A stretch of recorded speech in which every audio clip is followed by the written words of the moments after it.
ICE can't find my husband. My husband was granted voluntary departure out of the United States, and a judge ordered that my husband was going to be able to take a commercial flight, a regular flight, out of San Diego to relocate him to Brazil, where we were going to start our new life.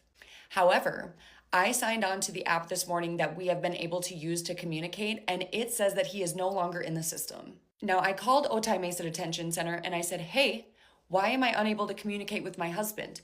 And the person on the other end of the phone says, we don't know where he is. I said, what the fuck do you mean you don't know where he is? She said, this means he's probably in the process of being discharged. Under normal circumstances, I would say, great, we have been waiting for his discharge for quite some time. However, he does not have a flight that was supposed to be arranged while he was still in detention. He does not have any communication with the outside world. You have not communicated with my attorney to organize his flight home. Do you want to know why? I just received a call from one of his friends in the facility with him who just said they took him in the middle of the night to bring him to Louisiana. This means that ICE is going against the judge's order to allow him to take a commercial flight out of the United States, and instead, they are going to take him to Louisiana and put him on a deportation flight out of Louisiana to eventually end up in Rio.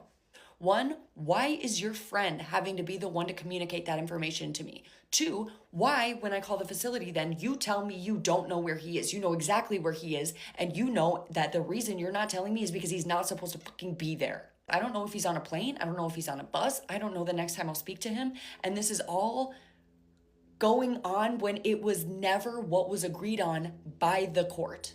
If they know that I am so on top of his case, I can't imagine what's happening to the people who don't have that luxury of someone who is consistently trying to track them down on a daily basis. The reason I am so diligent about trying to figure out where he is every single day is because I know that things like this are happening and people are getting lost in the system, and I cannot even imagine the families that they are taking advantage of when people don't have the means to consistently communicate with their loved ones. I am sick and fucking tired of this administration jerking people around.